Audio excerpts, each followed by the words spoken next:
It was 1933, and the United States was in the middle of the greatest economic depression it has ever seen, the Great Depression.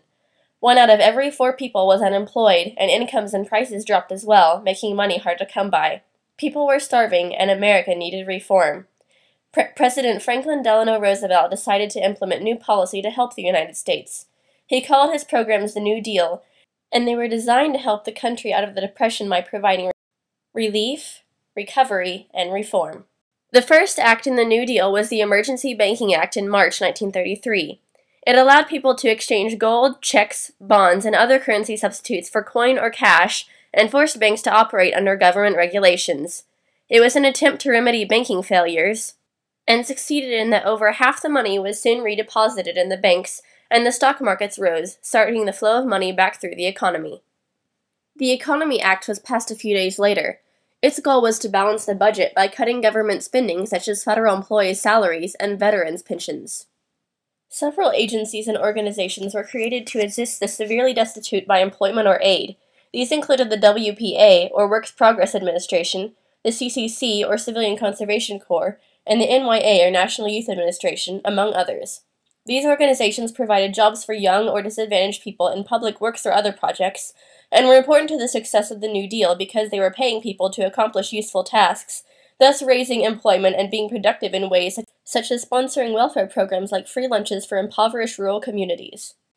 Assisting impoverished farmers was one of the most important things on Roosevelt's agenda because he believed they were the key to the country's prosperity. He created or endorsed programs such as the Resettlement Administration, the Rural Utility Service, and the AAA, or Agricultural Adjustment Act, to assist the rural poor and farmers. The AAA was very controversial because it paid farmers to keep fallow land, or to stop growing produce, and to kill off excess livestock, in an attempt to drive prices up to help farmers. Farmers were also required to pay their tenant farmers. This resulted in hundreds of starving people watching wasted food float down rivers or be burned or buried because the act stipulated that they were not allowed to have it, and many displaced tenant farmers that were replaced with wage laborers. The New Deal policies were definitely a case of true reform, but also exhibited incremental change because the new laws and organizations were created over a span of several years. Although the New Deal was not fully successful in accomplishing the reform it intended, it reformed the federal economic policy such that we can still see its effects today. More programs and agencies were created to further the effort to get the economy back on track, but none fully remedied the problem.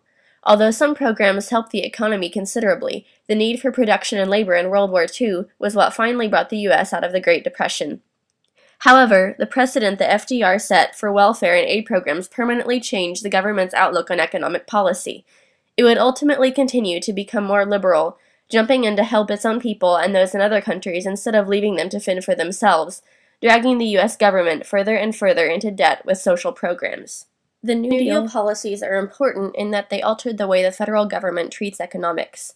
It is important to learn about policy changes, even if their goals were ultimately unsuccessful, because it helps us to understand modern politics and government affairs. The national debt is one of the most widely discussed aspects of government, and many scholars attribute it at least partially to trends started in New Deal policies and compounded by the costs of the following wars. The New Deal truly helped shape America into what it is today.